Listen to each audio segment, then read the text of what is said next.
So this one was our first video, but the story actually starts a long time before that. June 2019, we'd just bought the Land Cruiser. Having driven a Mazda 2 hatchback on some roads, well, tracks that probably warranted something a bit more four-wheel drive, we knew there was some good driving to be had in the hills surrounding Melbourne. We bought a copy of Robert Pepper's book, Four-Wheel Drive Trips Close to Melbourne. I swear for the number of times I mentioned this, I'm not being paid to sell it or anything. And we decided to try and take all of the trips in the book. We figured we had to get some practice in for that Cape York journey we'd been invited on the following year.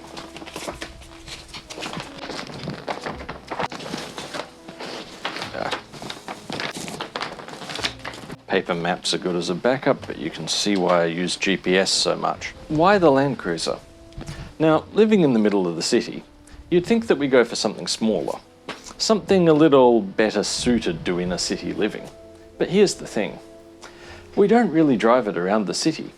Neither of us drive to work. Well, I mean, we didn't back then, and we work from home now, so if we wanted to go into the CBD, we'd take the train or we'd walk. We didn't want to suffer the inconvenience of having a four-wheel drive without having a proper four-wheel drive, so it was really down to the Toyota Land Cruiser or the Nissan Patrol. Why is it down to these two? I mean, what about all the utes you could get? What about Hilux, Ford Ranger? Well, as far as we saw it, one of the big advantages of a wagon is what's inside is inside.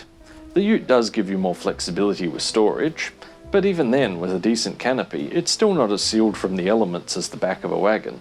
Plus, always seemed strange to me that you get a ute, then you turn it into a wagon by bolting a canopy on the back.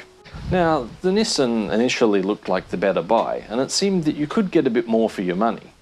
But once you got further into newer vehicle territory and started looking at some of the nicer examples, the cost difference between the two was really starting to disappear.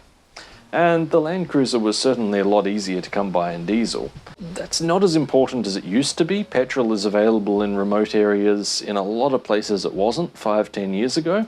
But diesel is still a bit more useful. You won't start grass fires with your exhaust. Also better fuel economy. Less litres per 100 kilometres means that you can pack more kilometres into a single jerry can.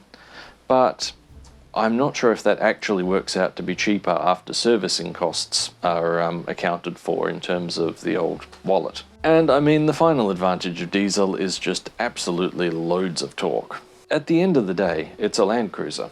Iconic name in four-wheel drives with a long history and pedigree to be had. And being a fairly common vehicle, for any accessory upgrade or modification you might want, there is one for the vehicle. And that still holds true for the 200 series. Remember that the first ones were made all the way back in 2007.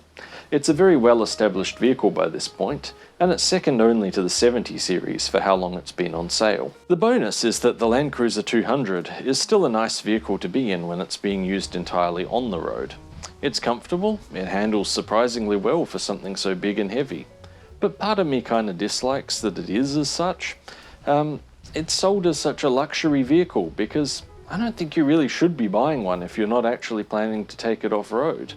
There's certainly nicer vehicles to drive, and if it's going to never see off-road conditions, there's vehicles that are cheaper to run, cheaper to buy, cheaper to maintain, but, it became fashionable and popular, and they started marketing it as such, and I don't think that was entirely great for automotive development, the environment, or even anyone's wallet for the matter. But of course, the American crowd asks, why didn't you just buy a Jeep? Well, the answer to that is simple. I bought a Jeep! I'll send the tow truck. The kind of four-wheel driving we were planning on doing involves long trips out into remote areas with the requirements of being able to carry significant supplies. Now, you'd want a larger vehicle to be able to carry all of that, and a significant factor here is that a breakdown can be life-threatening. So, well, yeah. Sure, a Jeep's great at rock crawling, and being smaller it'll go down narrow tracks better, but it's just not the kind of four-wheel drive we wanted to buy. So starting with track 1 in the book, we went for a drive. The easy tracks in this book were pretty easy, but I can assure you that this particular track felt very narrow at the time. We ain't seen nothing yet, of course.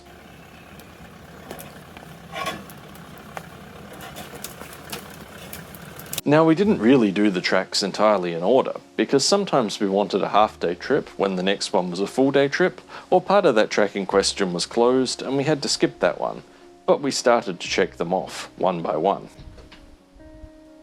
2 weeks later was when we went to a certain four-wheel drive shop and bought ourselves a cheap set of drawers. Further trips followed until one day, August the 11th, 2019, we went to take a friend up Mount Donabewing.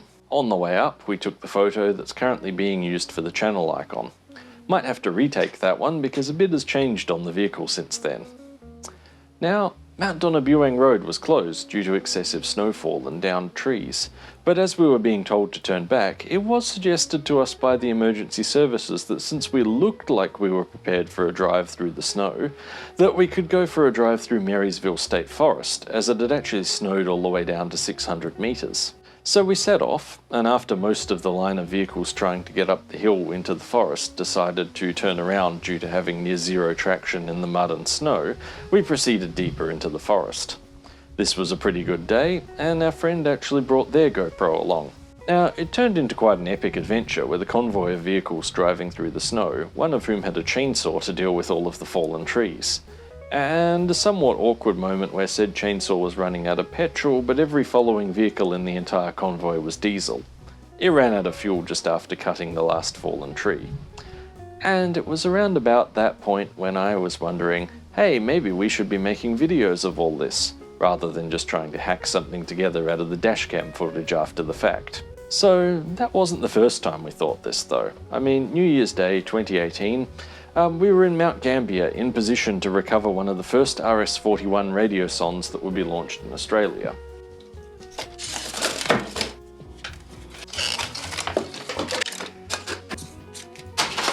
We recovered it from a farm halfway back to Melbourne, and I wish we had made a video about that, but that's an entirely different story. But everyone else seems to have a YouTube channel after all, and we thought that we should start one. We do all these interesting things, so when we're out there, we may as well just take some footage, right? I mean, you just do the thing, hold the selfie stick up, get the footage, throw it together, upload it to YouTube, and yeah, the subscribers roll in. Simple. But I have to warn you, this is somewhat a fallacy. You kind of have this viewpoint that if you're doing it anyway, you may as well be filming it. But it's not quite like that, because filming it really does become the primary activity. It's not as effortless as a lot of people make it look. There's actually a lot of work that goes into making it look so effortless, but it can be rewarding and frustrating, but also rewarding. So next up, we're going to go through all of the GoPro accessories we bought in order to film this thing, and we try them all out so you don't have to.